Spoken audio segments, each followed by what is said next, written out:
اسمع مني وركز معايا في حلقة النهاردة. حلقة النهاردة حلقة نار، حلقة مليانة بالأخبار ما تتفوتش.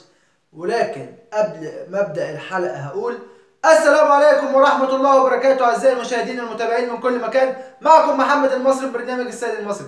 حلقة اليوم حلقة هتكون مليئة بالأحداث المثيرة والكثيرة، ولكن فضلا وليس امرا قبل بدايه الحلقه ما تنساش تعمل لايك وتسجل اشتراكك بالقناه لو انت مش مشترك، وتفعل زر الجرس عشان يوصلك كل جديد. صلوا على رسول الله عليه افضل الصلاه وازكى السلام. بسم الله الرحمن الرحيم. النادي المصري البورسعيدي بيطالب اتحاد الكره المصري باستخدام حكام اجانب لباقي مبارياته في الدوري. ده ليه؟ عشان اخطاء الحكام اللي حصلت في ماتش المصري الاخير قدام المقاولين، وطلع قرار من النادي المصري بان الحكم اتغاضى عن ضربة جزاء ليهم، وان نادي المقاولين احرز هدف كان من تسلل واضح. بصراحة الدوري ده بالاخص بعيد عن اي دوري فات قبل كده، في ظل وجود كلاتنبرج اللي عامل اخرس واعمى واطرش مع اتحاد الكوره، واتحاد الكوره سايبه. عارف انت فيلم النوم في العسل؟ هو ده اللي عامله اتحاد الكوره مع كلاتنبرج، اللي ما عملش اي اجتماع مع الحكام غير مره واحده، وباقي الاجتماعات بتتم على تطبيق زوم. وده اللي قاله الاعلامي كابتن احمد شوبير في حلقه النهارده. قال ان احنا مش جايبينك عشان تحللنا على السوشيال ميديا، على انك تطلع بفيديو تظهر مرئي والله يا كابتن مش عارف مين انت عندك موقوف ماتشين، كابتن فلان انت في ضربة جزاء ما حسبتهاش. لا، احنا جايبينك عشان تحسن وتطور مستوى التحكيم المصري، ولكن للأسف بعد استخدامه ما زال الوضع من سيء إلى أسوأ. عشان كده نادي المصري البورسعيدي طلب باستخدام حكام أجانب لباقي مبارياته. هنيجي للدوري التونسي. هتقول لي من ومال الدوري التونسي؟ هقول لك ان تم تأجيل مباريات نادي الترجي في ملعبه ملعب رادس، واول مباراة تم تأجيلها هي مباراة النجم الساحلي في الدوري امام الترجي الرياضي، مما يعني ان في حال عدم انتهاء استاد رادس من الاصلاحات ومن الفنيات اللي بتحصل فيه لحد شهر فبراير اللي جاي، فده معناه ان نادي الزمالك مش هيلعب هناك على ملعب رادس، وان باقي الفرق اللي في المجموعة برضو مش هتلعب على ملعب رادس. طيب ايه الملاعب اللي متاحة قدامك؟ في عندك ملعب الاولمبي بسوسة بتاع النجم الساحلي، وده استحالة هيخلوا فريق الترجي يلعب عليه. في عندك ملعب الافريقي التونسي وبرضو نفس الكلام. اذا مفيش غير ملعب واحد. ملعب مين يا باشا؟ ملعب اسمه فريق هناك اسمه حمام الانف او حمام الانف، مش عارف اسم الفريق بصراحه، هو حاجه كده حمام او حمام، بس في الاعتقاد هو حمام الانف، هو اسم الفريق كده. ده الفريق الوحيد اللي صرح لنادي الترجي في حاله عدم انتهاء ملعب رادس من الاصلاحات بان تقام عليه مباريات دوري ابطال افريقيا. الخبر ده انا جايبه من موقع نادي الزمالك نفسه عشان ما حدش يقول انت بتتكلم منك لنفسك. اخيرا وليس اخرا، مجلس اداره نادي الزمالك يستعد لصرف جزء من رواتب اللاعبين. فاكر قلت لك كيف حلقه امبارح؟ قلت لك ان نادي الزمالك بان في حرب اهليه داخل النادي ما بين مستشار مرتضى منصور وما بين ممدوح عباس، وان طلع مرتضى منصور وقال ان النادي ما فيهوش فلوس. ممدوح عباس حجز على كل ارصده النادي.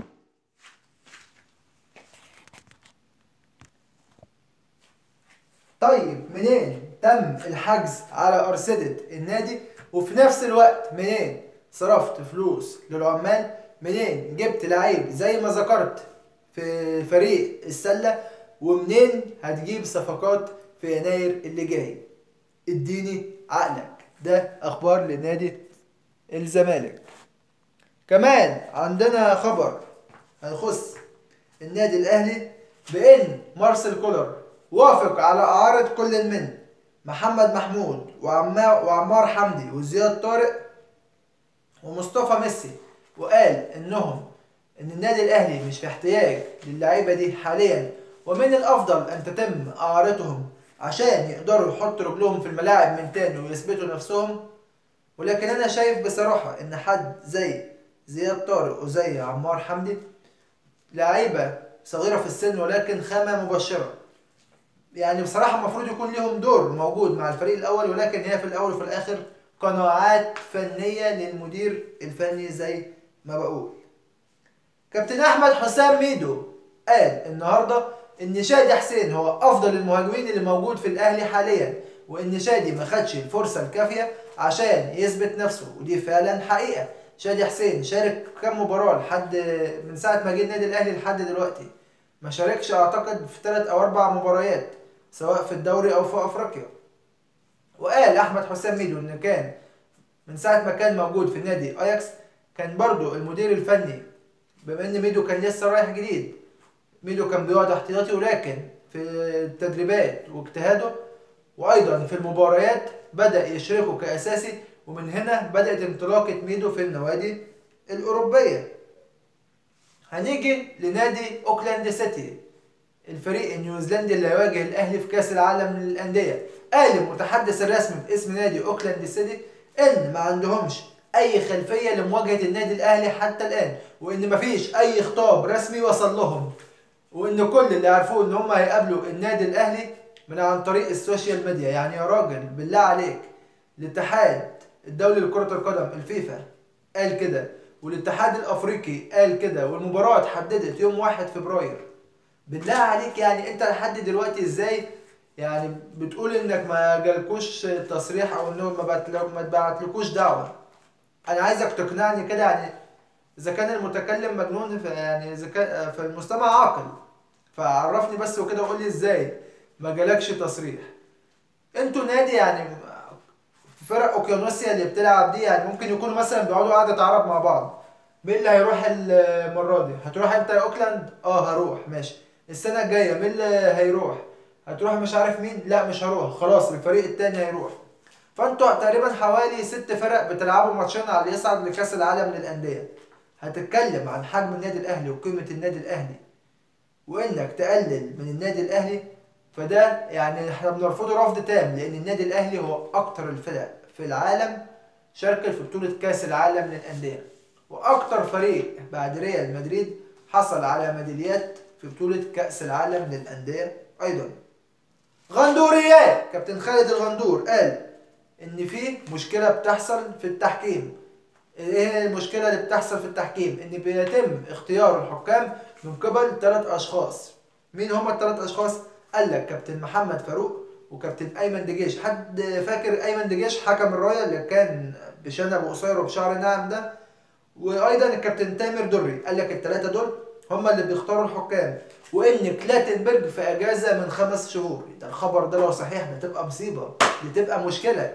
انتوا جايبين كلاتنبرج يا اتحاد الكوره علشان اسمكم انه جايبين يعني محلل ومطور من اداء التحكيم، وهو في الاصل مش موجود، مش باين اساسا على الخريطه. سايبين كده يعني السكينه في الحلاوه زي ما بيقولوا.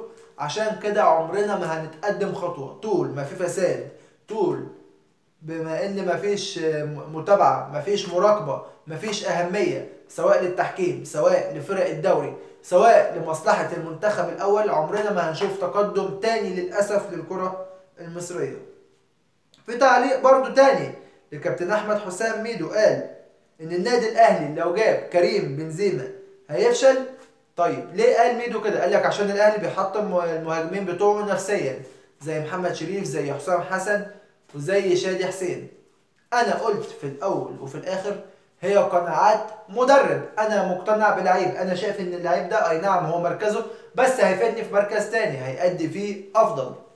وطبعا كل الاحترام والتقدير لمارسيل كولر، ولكن احنا بنحاسب في اخر السيزون بالاحصائيات وبالنتائج اللي حصلت. يعني اول حاجه محطوطه لك كتارجت مدير فني للنادي الاهلي طبعا الدوري ده رقم 1، افريقيا برضو مع الدوري دي اساسيات، تارجت بيتحط لاي مدير فني بيجي للنادي الاهلي، مع كاس مصر مع السوبر المصري مع السوبر الافريقي، واخيرا وليس اخرا انه يحاول يشارك ويحصل على اقل تقدير بمركز ثالث في كاس العالم للانديه، او كسر عقده السيمي فاينال والوصول للمباراه النهائيه. بيتسو موسيماني عمل كل ده على عدم صعوده للفاينال ماتش. فاي مدير فني هيجي مش هيضيف حاجه غير ليه هو نفسه، لان النادي الاهلي عمل كل حاجه في الكوره بسم الله ما شاء الله، نمسك الخشب. النادي الاهلي ما خلاش.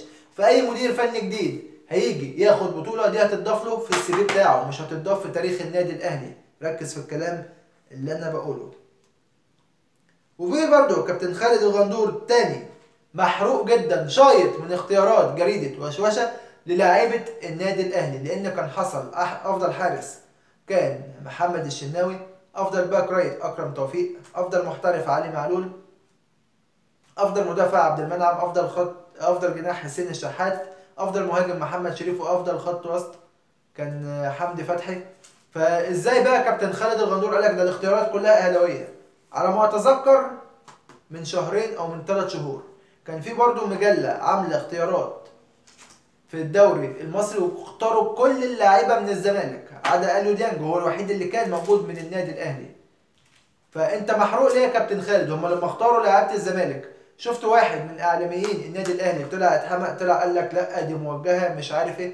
دي في الاول وفي الاخر بتبقى رؤيه من المجله اللي عامله الجوائز دي، او من المواقع او الاتحادات اللي مخصصه الجوائز. هم شايفين يا عم انا ماشي راجل بجتهد وانا مخلص في مكاني وبأدي في المركز بتاعي في الملعب، بس هم شايفين ان واحد تاني احسن مني، هقعد اعيط واصرخ وازاي لا والدوله بتساعد الاهلي وبتساند الاهلي والبلد كلها اهلاويه. اهدى شويه يا كابتن خالد على نفسك وابعد عن الاهلي شويتين. عندنا برضو خبر هيخص المستشار مرتضى منصور، وللاسف هو غلط في ممدوح عباس. اقسم بربي انا لا ليا مصلحه لا مع مرتضى منصور ولا مع ممدوح عباس، لكن كونك انك تطلع تشتم حد وهو ليه حق، ومحاكم مصر كلها قالت كده مش انا اللي بقول، تغلط فيه وفي زوجته وفي اولاده وتدعي عليهم بالمرض الخبيث انه يجيله هو ومراته وعياله، فانت كده عديت القذاره بمراحل. انت كده تخطيت مرحله القذاره بمراحل، انك تتمنى المرض لغيرك وهو صاحب حق. فانت ربنا مسلط عليك نفسك، انت بجد يعني عايز تتعالج. عندنا خبر كمان هيخص كابتن محمد ابو تريكه، بانه اتبرع لمستشفى 57/3/57 بمبلغ 24 مليون جنيه مصري، في لفتة عادية لكابتن محمد ابو تريكه، متعودين عليه دايما في المواقف الصعبة انه يكون موجود. وان كان في خبر بان لاعبنا الدولي كابتن محمد صلاح طلع اتبرع بمبلغ 70 مليون، ولكن طلع الكلام ده كله ونفاه وكيل اعماله ونفته المواقع اللي كانت منزلاه. واخيرا وليس اخرا، لاعب الجوله للاسبوع ده هو جناحنا الطائر كابتن علي معلول.